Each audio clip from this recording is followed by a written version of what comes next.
So greetings, everyone. And it gives us great joy to have Monica Gelati back with us again. She trained as an immunologist, but she found that spiritual research was not really her calling while she was studying at the University of Zurich. She had an episode with cancer which made her realize that the truth was the way of the heart. She lives fearlessly through every moment, reading every inner message to meet the challenge of existence. She's a relentless explorer and is graced to be on this inner journey, hand in hand with her fellow travelers. And the subject of her presentation tonight is the Swings of the Pendulum. So looking forward, and over to you, Monica. Thank you, James, and namaste again to everyone. And thank you for being here today. So I'm very happy to be on the last session today because today I can maybe take an examination. Yeah, like you're usually right at the beginning, aren't you? So, I avoid nowadays speaking too much because I think that there's already so much, available, so many good speakers available. We are already listening to many things on YouTube, to further our journey on the path. And we all have knowledge and we all have ignorance too. And you have already heard so many good speakers in the past this week, so many good sessions, some practical, some conceptual understanding, leading everything, furthering us on the path. So let us share, first of all, before I share, maybe it would be a repetition of whatever the other speakers have said. So let us share what all we have maybe taken away, for little things that we have taken away for ourselves by attending this workshop on highs and lows of human beings, human existence. Yeah, whatever little or more we have gathered from all these sessions, plus our own, of course, life experiences. What do we do about these highs and lows? Why are we discussing it at all? Because we are not discussing blue and yellow. Let's discuss about blue and yellow color. We are discussing about highs and lows. So there must be some reason why we are at it. And yeah, anything anybody wants to share.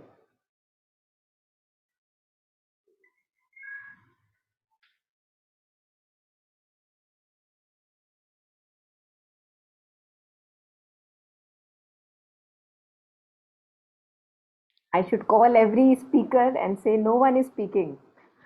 Yes. Yeah. Yeah. May I? I'm Yes, sure please go ahead. Abhijit will say something. Yeah. Actually, Oh. maybe because we are having these dips and ups, maybe more of dips, less of ups to begin with, or rather over a period of time or continuously, these dips keep nagging us. And we are somewhat afraid of these dips. We keep on apprehending the dips, and as a consequence of apprehending the dips, we call them onto us.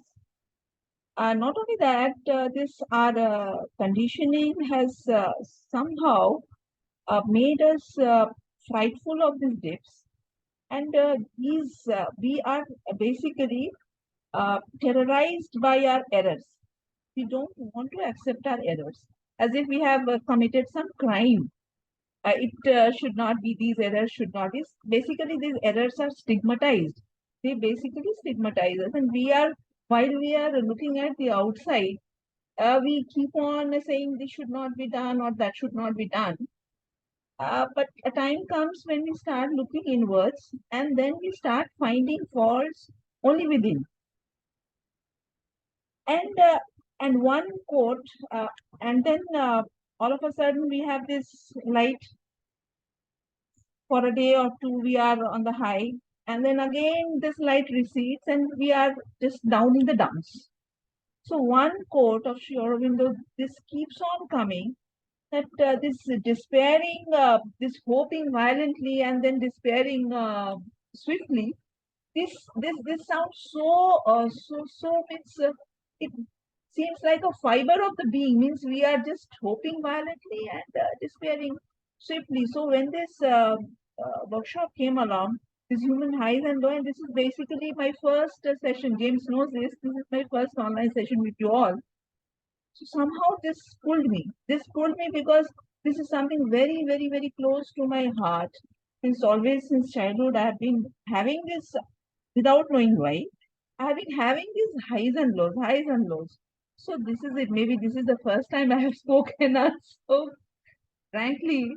So this is it, Monica. I have given the first test, first examination, first student of the session. Thank you so much. Thank you. Yeah, anyone who would like to go next?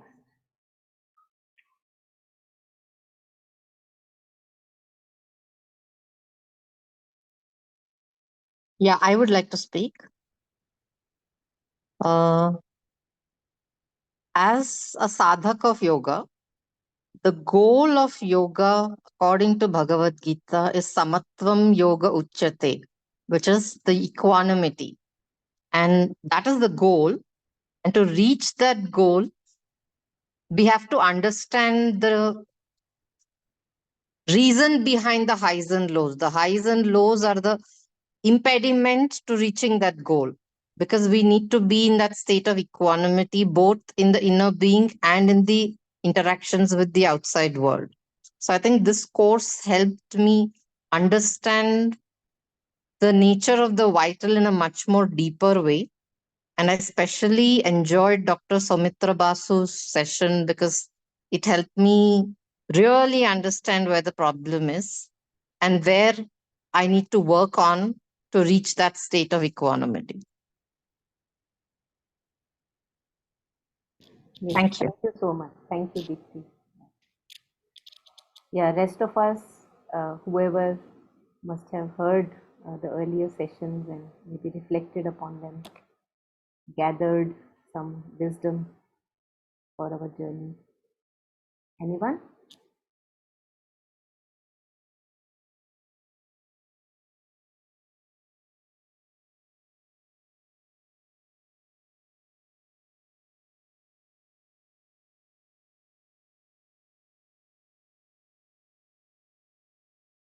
Maybe rest of us have reached equanimity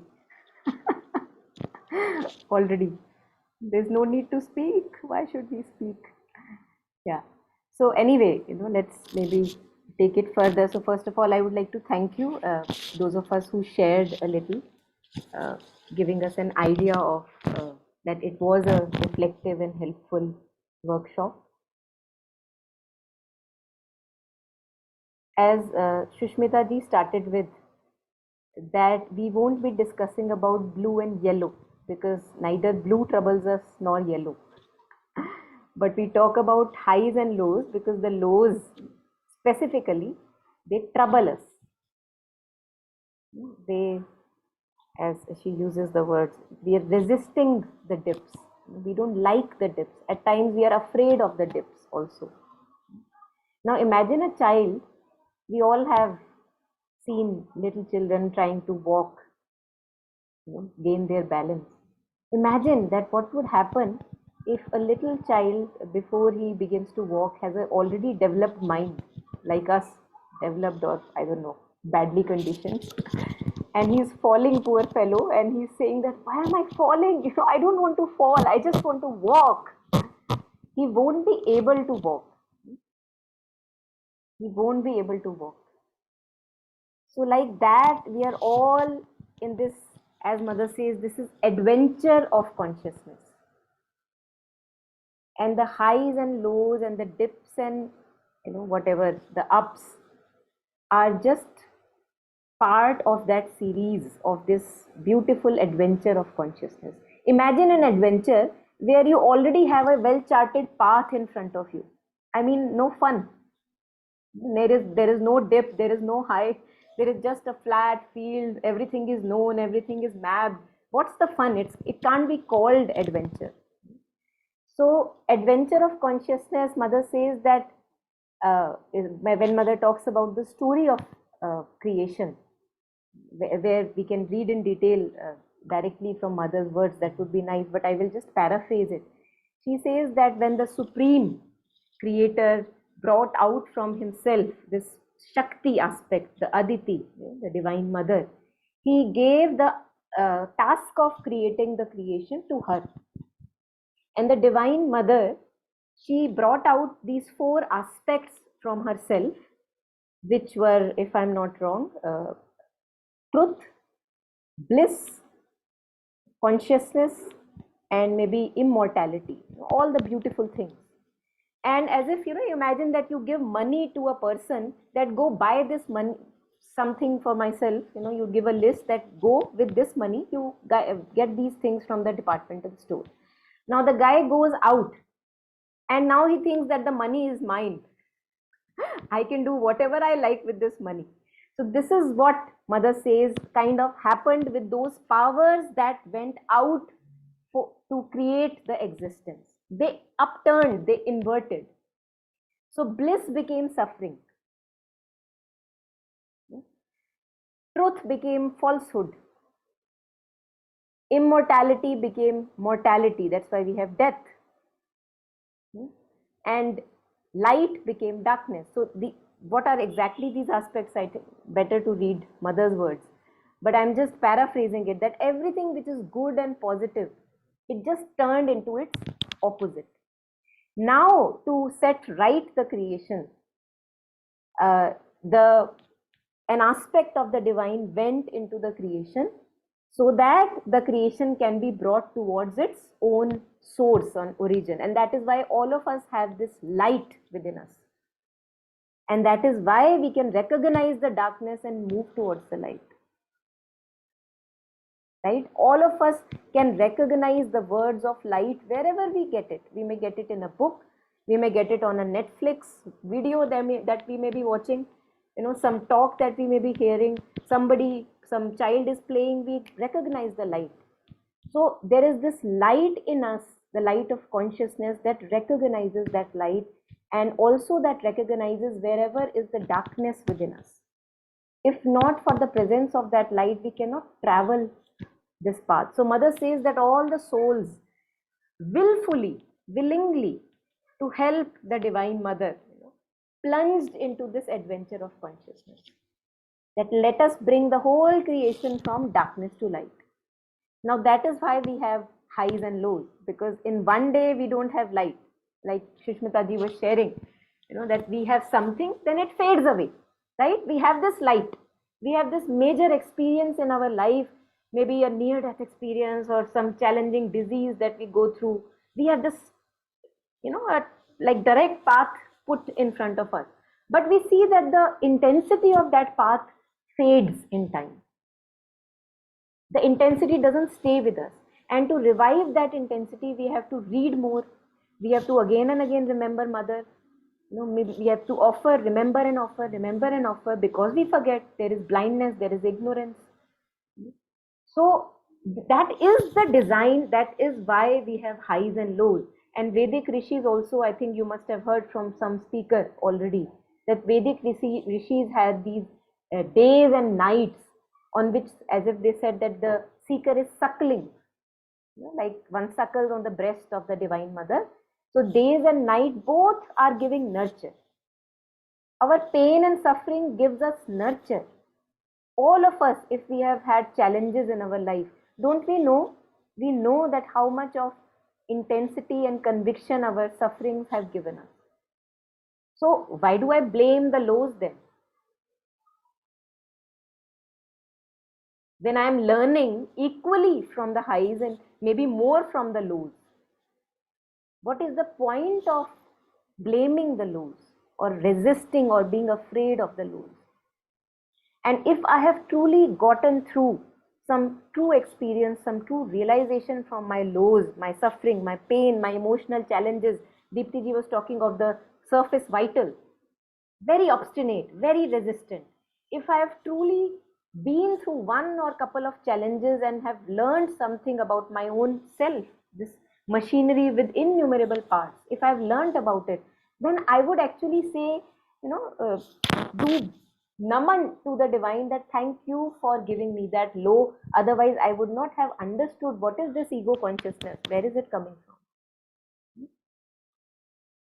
If I look at my experiences all the time, wherever I have seen dips, true dips, depressive dips, and also very intense because of the vital, I have seen the play of ego consciousness in me more closely.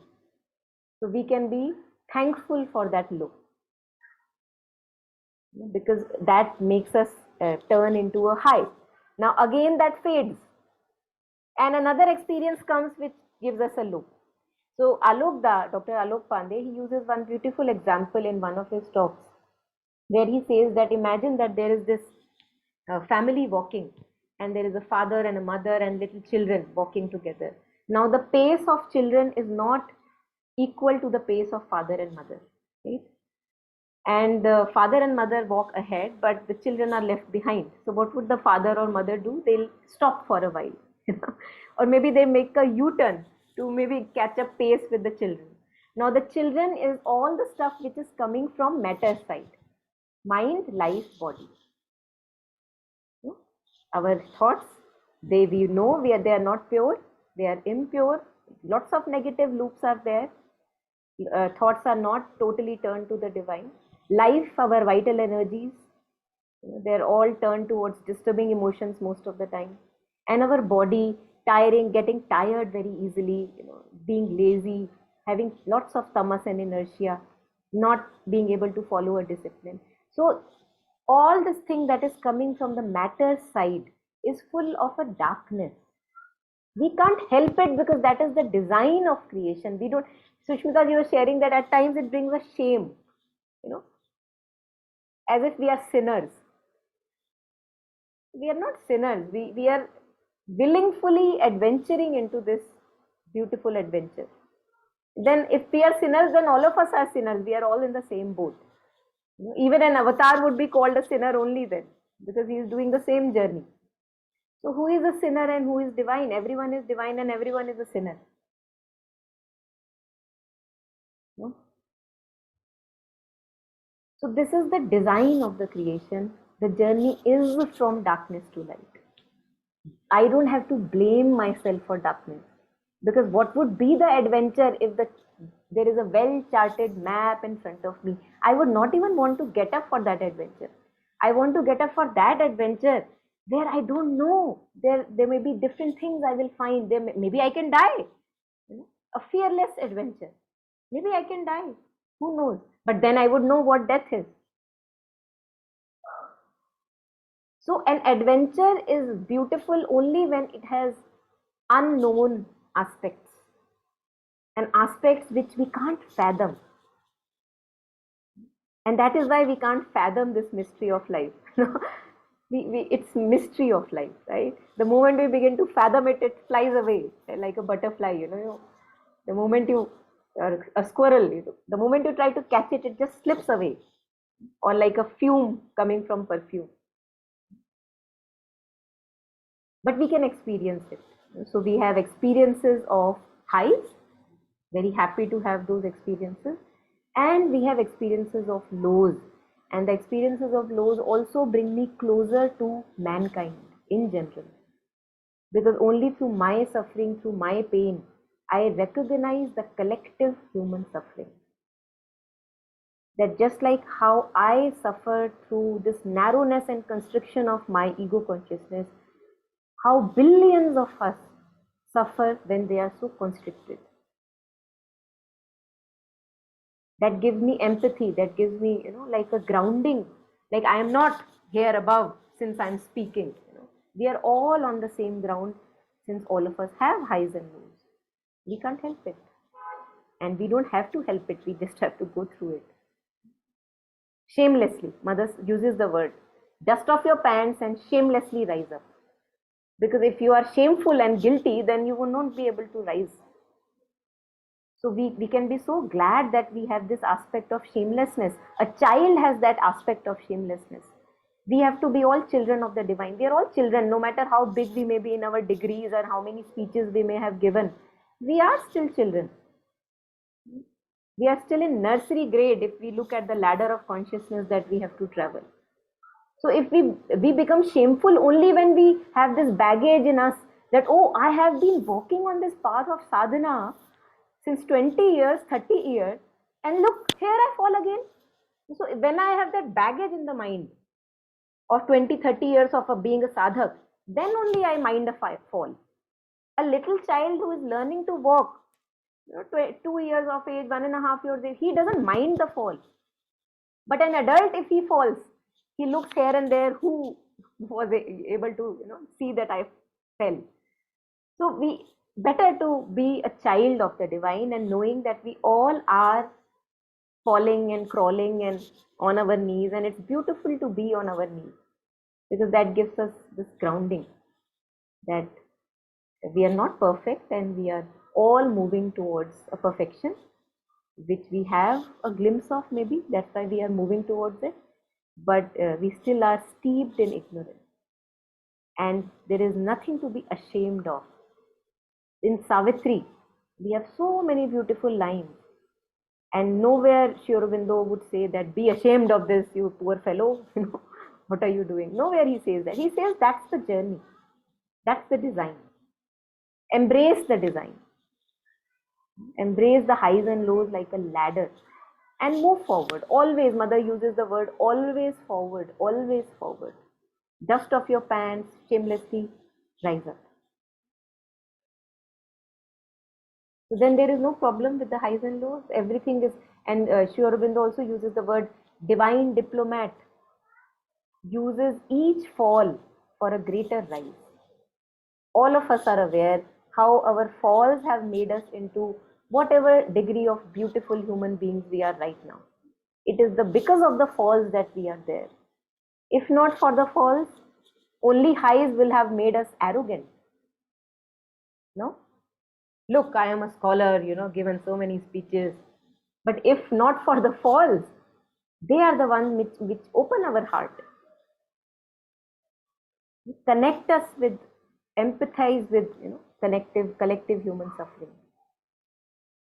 Darkness, empathize with darkness and see that darkness is not really darkness. Darkness is hiding some gifts for us. The lows are hiding the highs. So not to be afraid of the appearances at all, because we are all immortal beings. I think by this time, we must have even a theoretical understanding of this, if not a material understanding, that we are immortal beings. We are changing bodies after bodies, coming again and again, taking rebirths and pushing ourselves into this divine work or adventure of consciousness. So what is the problem with highs and lows? Nothing. Just a beautiful experience of all the variety of experiences that we have in life. So there is this very like a big section specifically which I am remembering right now, but there are many other sections also, like glory and fall of life. In Savitri there is one canto, glory and fall of life, that is also very revelatory again of these ups and downs. And specifically in book 1 canto maybe 3, which we'll maybe take up today, there he talks about these oscillations that are inevitable, part of the design. So that we'll take up maybe today. If there is anything here right now, we can share. If anyone wants to share anything, else we take up something from Savitri.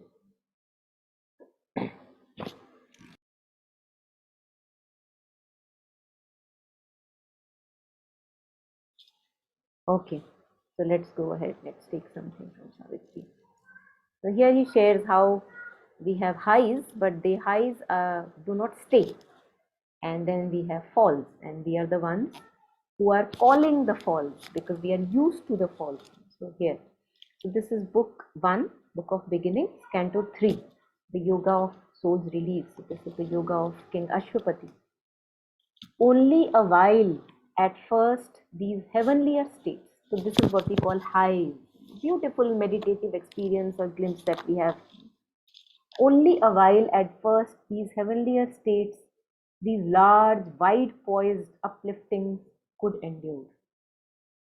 The high and luminous tension breaks too soon. The body's stone stillness and the life's hushed trance, the breathless might and calm of silent mind, or slowly they fail as sets a golden day.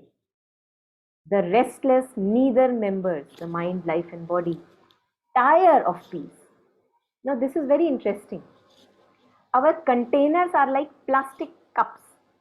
Now, we have plastic cups, right, in which we can pour water or coffee or whatever, cold coffee. And we have maybe rock solid cups also. Now, imagine the flow of a waterfall like a Niagara fall or something, very rushing fall. And where is the container? The container is a plastic cup. What would happen to that cup? It can't contain. So he says that the restless neither members, they tire of peace. We can't contain that much peace. We are not used to it. So we have to maybe, walk around or maybe call up a friend that too much of peace and meditation. Let me call a friend, phone a friend. Or let me watch something relaxing on television. Because I can't handle that much of peace and soul stillness. I can't gather it. So that is because the container is coming from a weakness, from a darkness, and it is not yet strong. It only in degrees it becomes strong. So he uses the word here, the restless neither members because these lower members, the mind, life, and body, they're coming from that stone consciousness. All of us have been stones. Imagine being a pebble. You can't move. Then we have life. We developed into plants or insects. All of us. And then maybe higher animals. Developing a little bit of mind and intelligence. And now human beings. So stone consciousness, body, matter, full of inertia, tamas. Then having a little bit of life. Evolving life out of it. Then evolving mind out of it. But that doesn't stop us. Of course, we have to go forward to overmind, supermind. That's what the journey is about. So we are coming from that stone consciousness and we are having that little bit of pieces and parts of those stony consciousness in us, which pulls us down. We can't help it. That is our origin. We have been coming from that. So restless neither members, they get tired of the peace. That, oh my God, too much peace. Let me have a break. That's why when we do meditation, we can't do it 1 hour at a stretch. We maybe start with 5 minutes, 10 minutes. So the restless neither members tire of peace. That's why it kind of has to fall.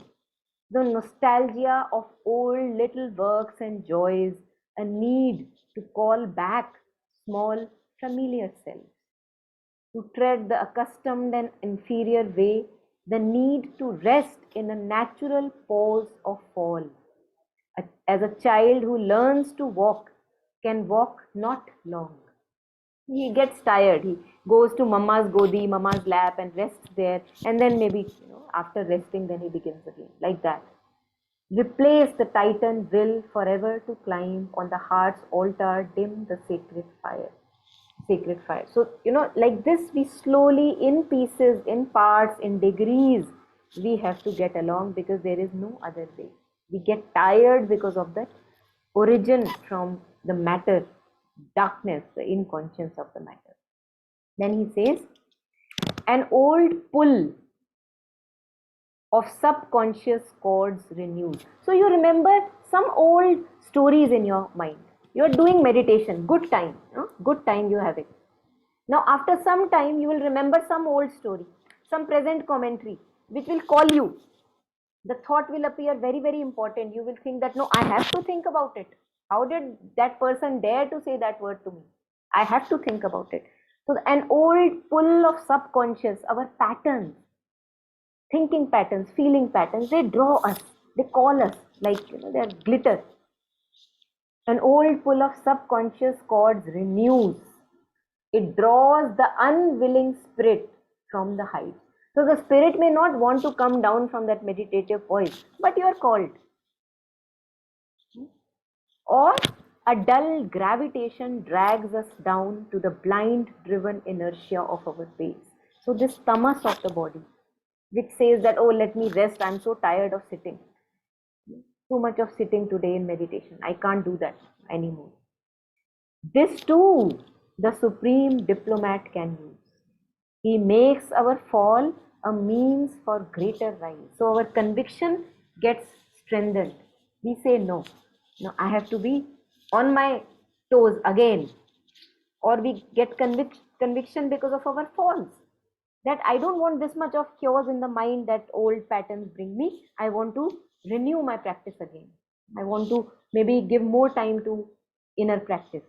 So we renew our contract. So he makes use of that fall, a means for a greater rise. Yes, then he says that the formless power, the self of eternal light, follow in the shadow of the spirit's descent. The twin duality forever one chooses its home mid the tumults of the sense. He comes unseen into our darker parts. So this light of consciousness has plunged into our darker parts also. Otherwise, the darker parts will never feel the need to rise to the light. The very fact that we need feel the need to go towards light is that there is something in us which feels the need towards light. What is that something? It is already present in us. So he says that he comes unseen into our darker parts and curtained by the darkness does his work till they too feel the need and will to change. So right now I may be thinking about all the negativities in my life and may not need to, why is the need to turn all the thoughts and feelings towards divine? I'm okay. I'm doing fine. But then suffering comes. Then we are pained by thinking obsessively about something in our life. And because of that pain, we get a greater conviction that no, this is not the right way. I need some clarity in my mind, some sanity in my mind. So I feel solace when my thoughts are turned toward the mother. So let me have that solace. When my feelings, the vital is turned towards the mother and I am not expecting anything out of other people, I feel a solace. I feel very sane within.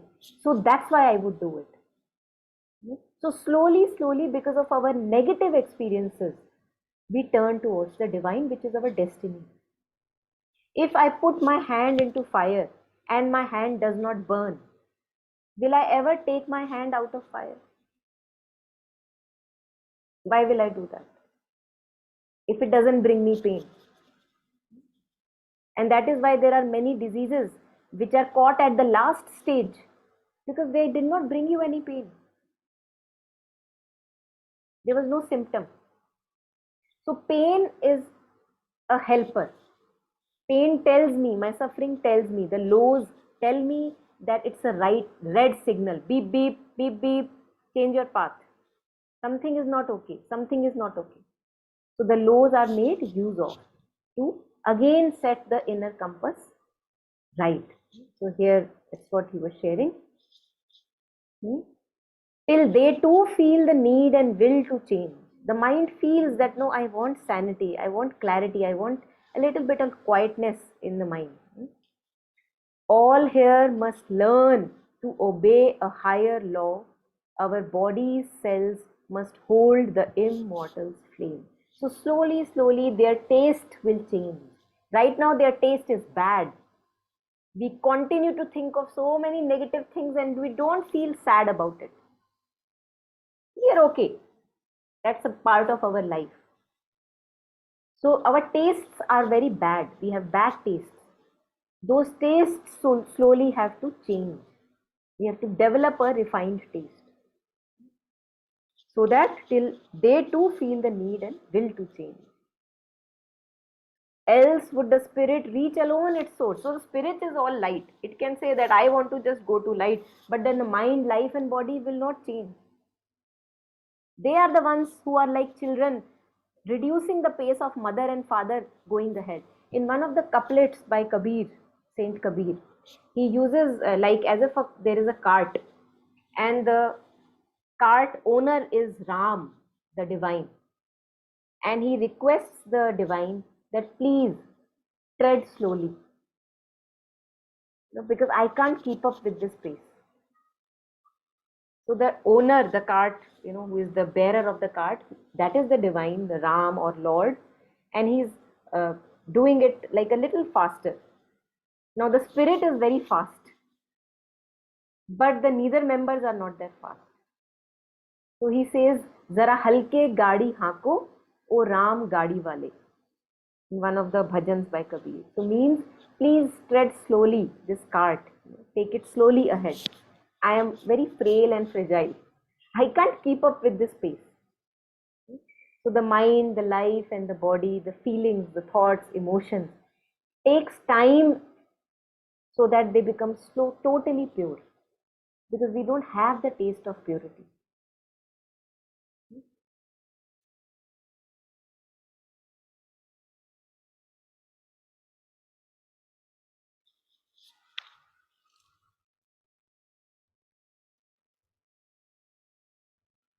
Yeah, so here he says, each time he rose, there was a larger poise, a dwelling on a higher spirit plane.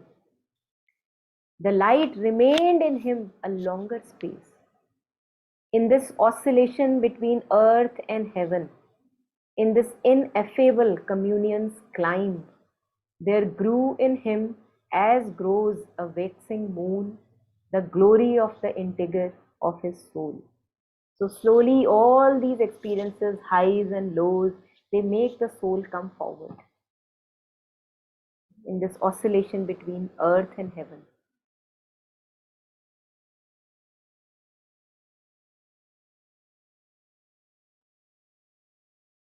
Until there a time comes, at last was won a firm spiritual poise, a constant lodging in the eternal's realm, a safety in the silence and the ray, a settlement in the immutable. So imagine that we have floors in our being. On one floor, we have the floor of this narrow, constricted ego consciousness. Always a lot of chaos. At times, a little bit peace also, but mostly chaos. Narrowness, constriction, limitation, jealousy, all these negativities that name it, we have it. And then there is a poise of light. We have another floor, maybe 16th floor, 17th floor above in our being. And there it's peaceful. No party is going on. Very peaceful. So what I do is, at times I like that peace and I go up there, away from the lower floor, the first floor of ego consciousness. But when I am long enough in that poise, I say, now I am craving for some noise. Where is some noise, some chahal pahal? So I go back on that floor, the first floor of ego consciousness. So I am called to that floor because my tastes have not changed. And there, actually, I make use of that poise that was there in the silent floor, that light, that wisdom, that clarity that I had there. Little bit of that trickles to the first floor. And the first floor also organizes itself a little. And then again, it becomes too chaotic. And then I need to go back again to the 16th floor, 17th floor, again get some light, some grounding, so that I can again let it trickle to the lower floor. Because the lower floor is also mine. It's not belonging to somebody else. It has to change. That's the low, that's the high. Both are mine. Slowly, in the light of the higher floor, I have to work on the lower floor. Maybe I have just kind of done a lot of repetitions of what already was shared along the week, this week. And if we have any maybe reflections, questions, anything, we can share.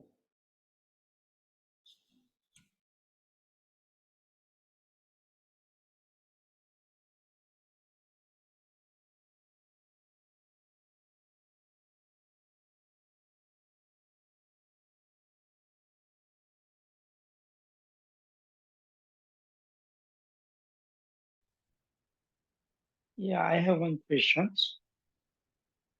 So, is glow is the must in our current journey? Because since we are not achieved the stage of the consciousness, so without achieving and passing through the low, we can't achieve our highs nature. So, is it must or it is mandatory? In what's What do you think, Pankaj? How does it appear to you? Yeah, because our consciousness is not evolved and we are not at the stage of that consciousness. So I think the lows is must to achieve the high. Yes, yes. It seems like it is must. Hmm. In the sense that we can't help it. It's the process. Like imagine that I have to create a building, no?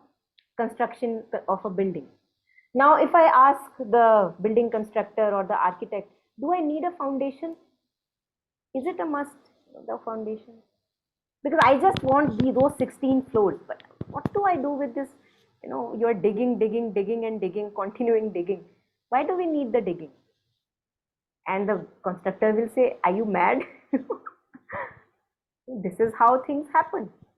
So the process is like that. That for a firm foundation, we have to go very low, so that a very high can be achieved, which has a very firm foundation. And we all know what happens to those buildings where in the hurry of creating a building, you have a very sad foundation and many floors, and we know what can happen. So when we go into these lows and are not afraid of these darknesses, we then are not afraid of anything, because we are that torchlight, we are that light of consciousness which can go into the gutters and spread light there. What is to be afraid of? We are that portion of the Divine Mother. There is no doubt about it that we are that. And that is why there is a challenge in front of us, which the Divine Mother knows that we are capable, that look, the child is capable of giving 12th examination. Why should I give him class 3 examination? Test. So we are all very, very capable. We are all full of that fire. Kamila ji has shared the fire, the fire of the divine consciousness, which is with all of us. Otherwise, we would not have these challenges that we have in front of all of us. Have challenges in our life, including me. And if we were not capable, why would we have those challenges? The very fact that they are in front of us are a signal that I am capable.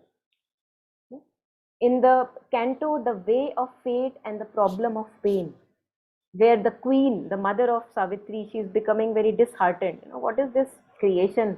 Where is this God, hiding? So much of pain, so much of suffering. The man is left to his own fate. Is this all? So Narad says, O queen, was then the sun a dream because there is night? Beautiful lines. Let's go through those lines. Beautiful lines, really. Just a second.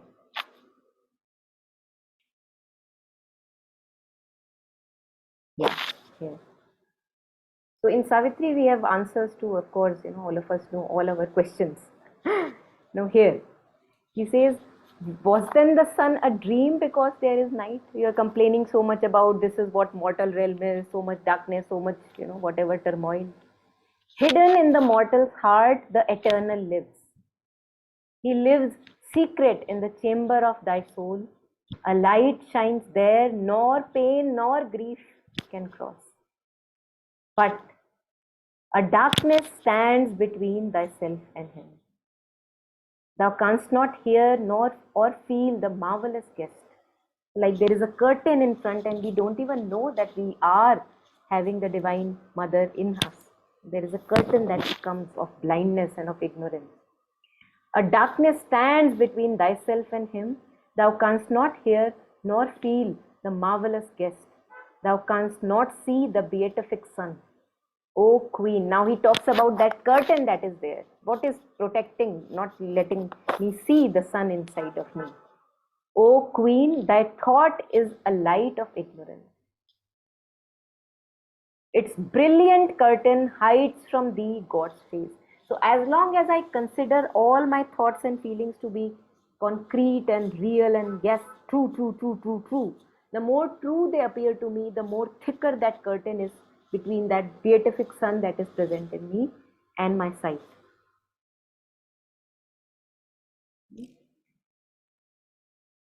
Thy mind's light hides from thee the eternal's thought.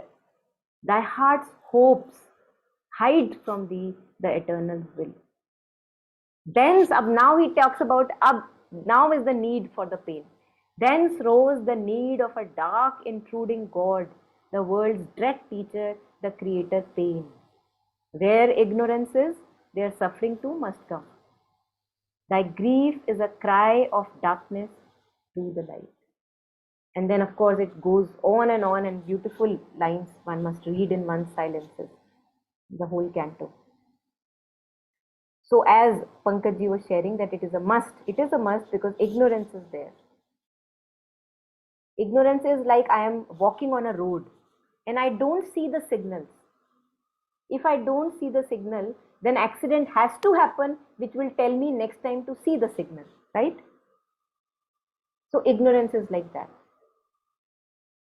As long as I don't see clearly, fully, the light of wisdom, clarity, the all-knowing, omnipotent, omniscient, when I don't have that, pain is a must because pain course corrects me.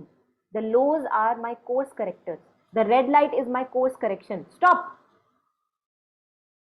So wherever there is pain, wherever there is a low, I am going too much in the grip of darkness and depression, I know that something is I am doing which is not okay. Maybe I am too obsessively thinking about my life. Me, this little me. Maybe my focus has changed from mother to myself. Maybe I'm too much in the thoughts. I should do some mindfulness meditation, bring my mind to the present moment, breath, whatever. So all these lows are our course correctors. So as long as I have ignorance, as long as I don't have clarity, as long as there are other things that attract me here and there, and I plunge into them and I forget the mission of my life, there would need to be a low, because that low or a pain or a suffering will tell me, oh, I need to course correct. Simple, I have a stomach ache. Then what do? I wonder, what did I eat today? Oh, this does not suit me. Or maybe I work too much on the computer and I have a headache. If not for the headache, how would I know that I'm doing too much? I would die and I would not know that I did too much. So we can be so thankful for these little indicators of the lows and the depressive moods. And because depressive moods, what is it telling me? That my focus has gone too much on me, this little me, oh, I am not progressing, that other person, too much in the separate self. So I have depression.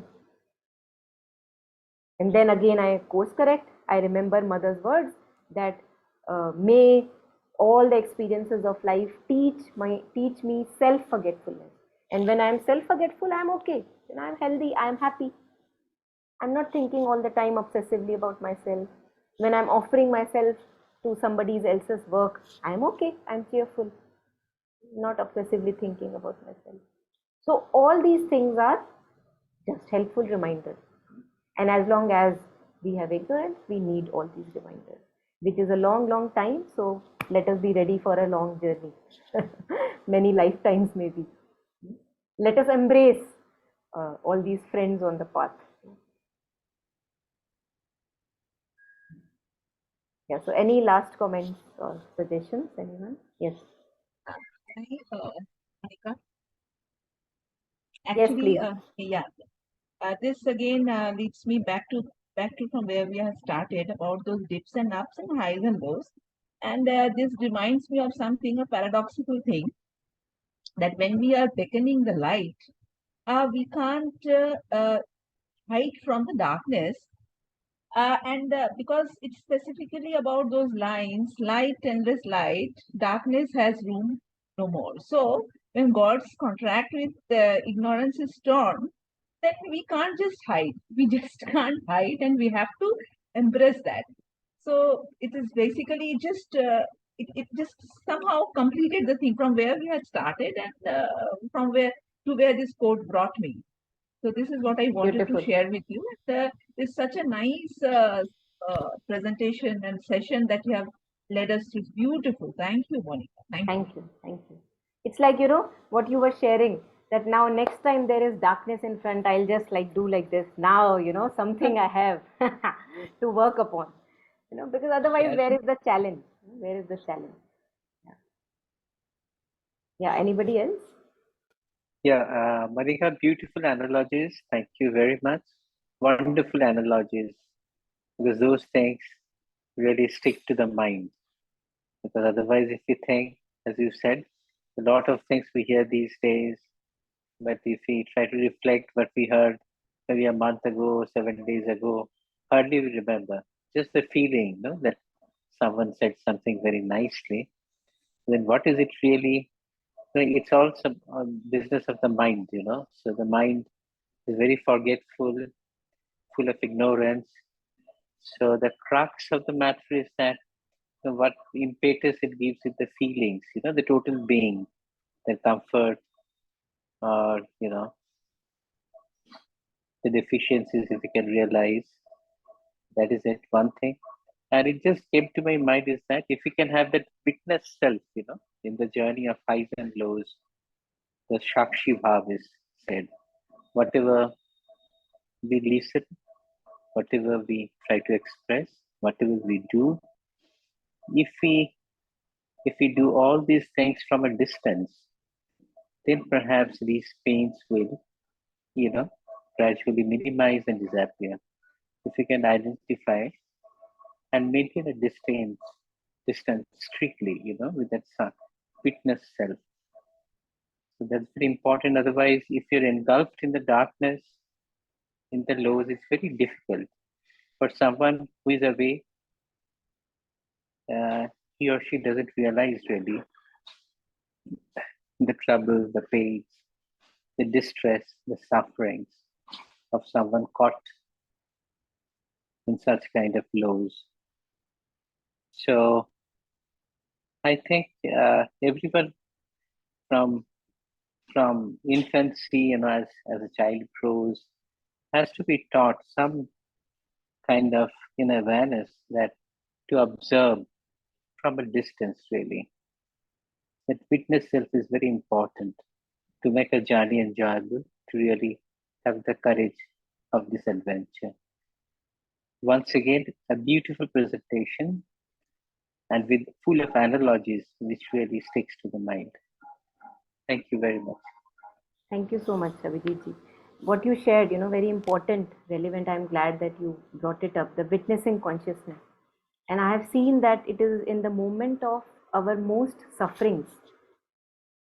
Because, the highs we can, there is no need to be witnessing, highs is highs, enjoy. But when we are suffering too much, then it compels us actually at times to be the witness, because we can't endure that much of suffering.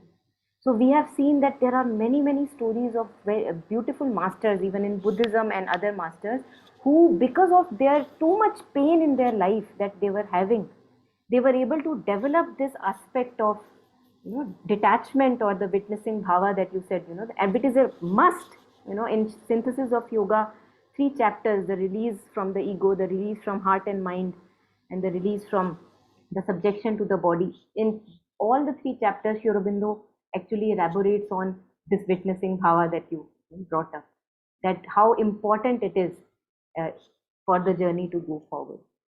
And even the lows and the dips, actually, they actually help. I have seen that in my personal sufferings, the periods of most, where I had the pain and suffering, emotional or mental or anything, I was compelled to detach myself, because I was not able to endure that much of pain. Then I had to ask myself, this story has to be untrue.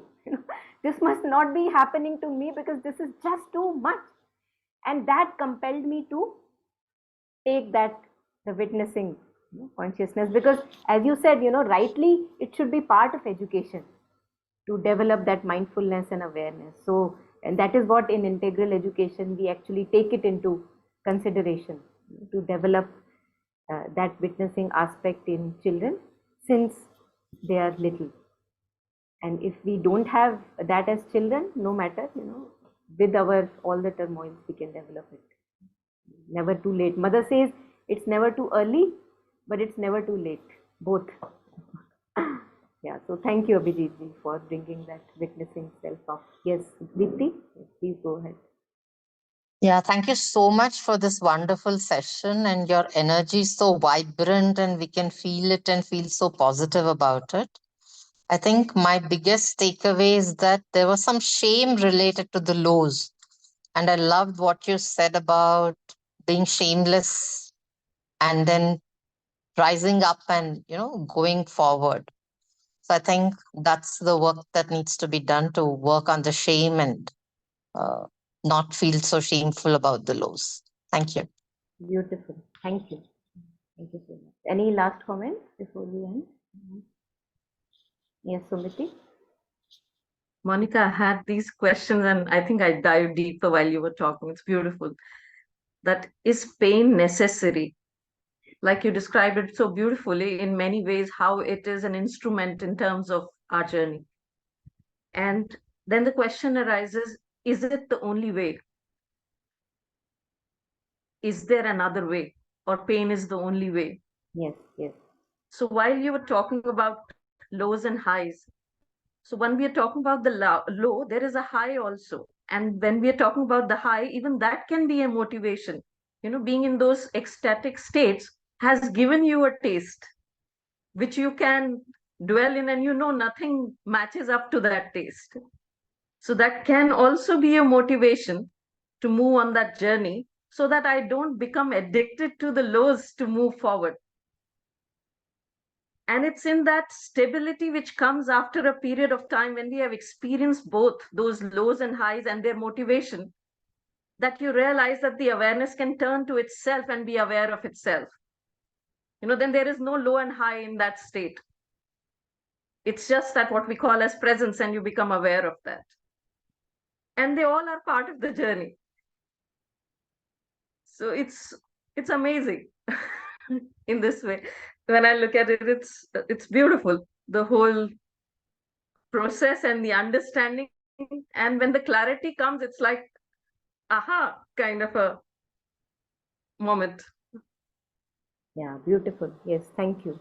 What the problem is that since we were talking of this witnessing aspect, all of us know that it's so difficult to maintain that witnessing aspect and take stance as that presence or awareness when we are having too much of a good time. We are not able to do that. We get lost into it. And that is why we have disappointment when that thing is taken away from us. That's what you said, Monica, when yes. there is no fear of suffering and there is no attachment to the, keeping it what you have. Yeah. When those two things are brought to balance, yeah, then it becomes easy.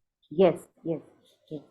But as long as it becomes easy, till then there would be the need, because we call these experiences. We have to actually, it's beautiful to read that canto on the way of fate, the problem of pain. And there Sri Aurobindo is telling why there is the need. I have felt that I become complacent in my good times. I have seen that many a times. I become blind. And every time I have a fall, I always find myself thanking the mother to bring me back. Because I swept away. So there is a curtain of blindness in front of us. So as long as that curtain of blindness remains in front of me, I'm so glad that there is something called low or a dip or a pain or whatever. It's not that I invite it, that, oh, give me pain, otherwise I can't. Kunti would do that, Kunti would say that because I remember you only in pain, please give me pain only. But we don't say that. But masters have said that because they realize the importance of pain. And mother says that don't invite pain. Mother says specifically that don't ask for suffering, but when it is there, because it will be there for a long time, when it is there, take the best maximum utilization of it, which for me is, it brings me back home. Because I lose my home, I lose my home, I lose my home. No matter I say that I'm consecrated to Mother and Aurobindo, and I have posters on my wall all around me, I still get swept away. What can I do? I'm blind. So there is pain. So that I can come back home. Again, enjoy lap of the mother for some time before I again run away. So it's a long, Mother says, even for the best, it's a long and arduous journey. Even for the best. She uses the word in prayers and meditations, one of the prayer, I think November 28th, maybe 1912-13, where she says that slowly, little by little, through innumerable experiences of all sorts, may innumerable components of my being realize the importance and taste of self-forgetfulness. And then she says it's a long journey, even for the best. This is the sentence she uses. So let us be prepared for the long journey, and we have good companions on the path. We have Savitri, we have Life Divine, we have Synthesis of Yoga. One lifetime not enough for all this material which we have. No, so then what's the point of lamenting? So yeah, thank you, Sumiti ji, for concluding and summarizing it. Yeah, Thank you. I've seen you somewhere. Have we met? Yeah. Okay, we have. Okay. Okay. Anything more? Anyone? A long and arduous journey with many detours. Yeah. I think you met at the conference last Yes. January. Yes. Yeah. Okay. Okay. That's right. So, thank you, Monica. Thank you, James. Thank you. Does anyone else want to say anything before we conclude, or no? Thank you, Monica. Thank you. Monica, and for the enthusiasm and that childlike quality that I love, the spontaneity. That's so beautiful, and it just it touches our hearts. Oh, that's nice. And also, in my experience, it's like yes, I also have the pictures of the mother all over the place, and I also forget, but I'm so happy to be in the path. I'm so happy. I cannot imagine what my life would be without that, without, like a big beam of light, you can fall and come back again. And anyway, it's so good to have this life and to use it for that purpose. So I didn't know what I wanted to share, but I did want to feel that I'm a part of this, and that I appreciate a lot these conferences, so that we stay in the path, and this week has been amazing. I have to yet watch again, like all the conferences, because they're so good. They're really good. They have so much insight. And also I think, one thing is good that we didn't mention, and it's like this attachment, like we're attached to the suffering. But also with time, you become more disattached to everything, to that. So it's like easier to let it slip, it doesn't really matter. No, it doesn't stay for a long time. It's only like a passage. So something becomes lighter in the way you attach to ideas, to feelings. It's only like a temporary thing. So it's like there's always that there. Yeah. Sure. Thank you. Thank you. Thank you so much. Thank you, Anna. Yeah. Great. Great. Well, okay, that's it then. Thank you all so much for attending and contributing so much to this event. It's been a small event, but it's been so vibrant and very helpful, I hope, and informative and insightful in places. And it's been a joy to hold it and to organize it and to witness it. Has been great. as I say, there's quite a few more lined up as well, and I'll be sending a feedback form later on tonight. So please fill it in if you've got the time, and so until the next time, Mother's blessings to you all, and divine love and light. Spread it around the world. Yeah. Bye, everyone. Thank you, Monica. Thank you. Thank you, James. Bye-bye. Thank Thank you. you. Bye. Thank you. Bye. Bye, everyone. Thank you so Bye. much. Bye bye. Bye, Camilla. Thank you.